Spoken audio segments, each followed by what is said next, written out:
Quando Bolsonaro disse que a eleição presidencial do ano passado era uma escolha entre o bem e o mal, o que fizeram?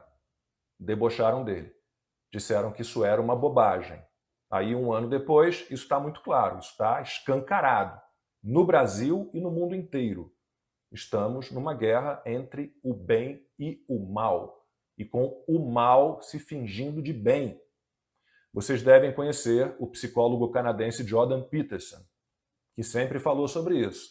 Em várias palestras que ele faz, ele pergunta ao público: se você estivesse na Alemanha, na Itália, na Europa, na época do Hitler, do Mussolini, de que lado ficaria?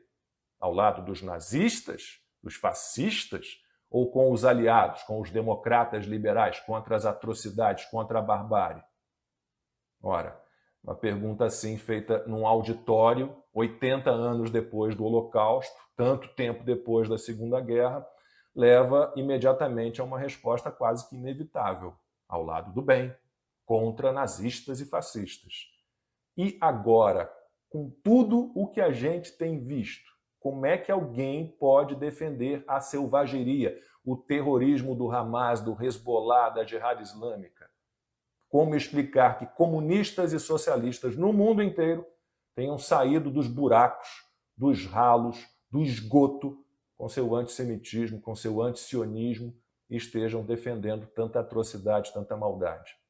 Eu já falei sobre isso. O ódio, a raiva, a divisão da sociedade, a segregação, o crime, a violência, isso tudo faz parte da natureza dessa gente.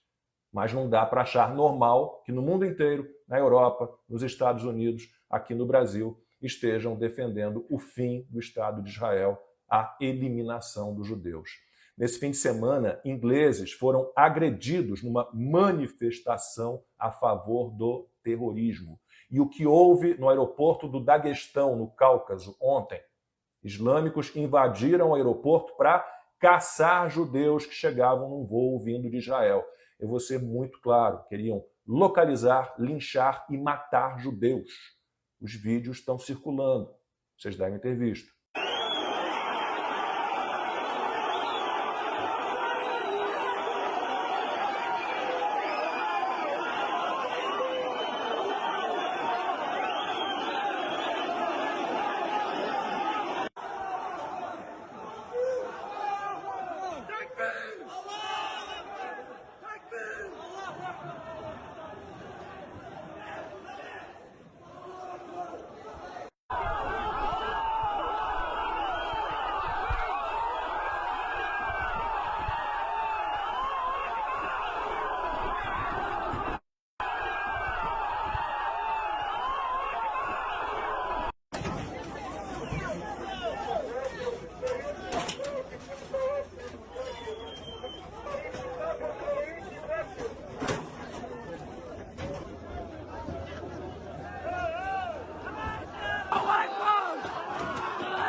E diante disso, o Estadão noticiou assim: aeroporto na Rússia é fechado após multidão invadir pista para protestar contra voo vindo de Israel.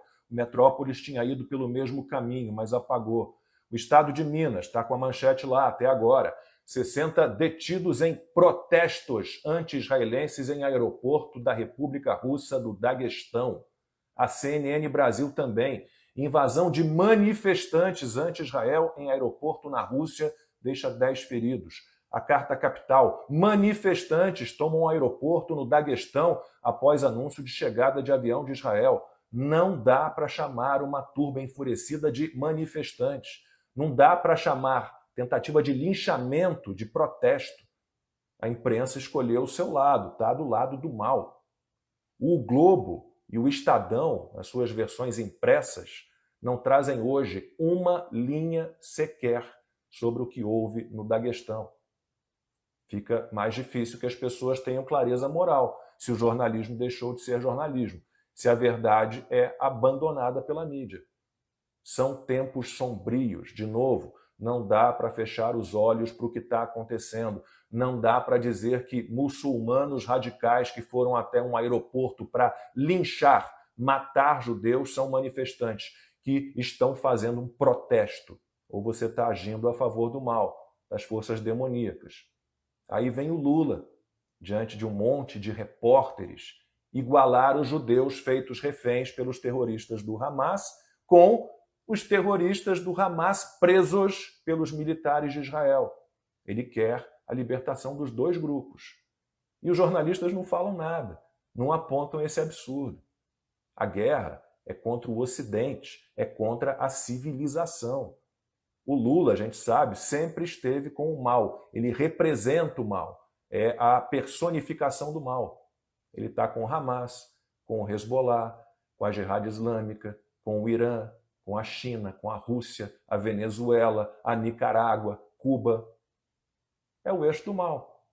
E a gente precisa reagir. O mundo inteiro tem o dever de reagir.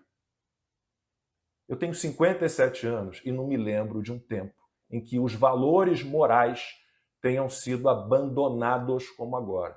Eu não me lembro de um tempo em que a civilização ocidental estivesse tão ameaçada.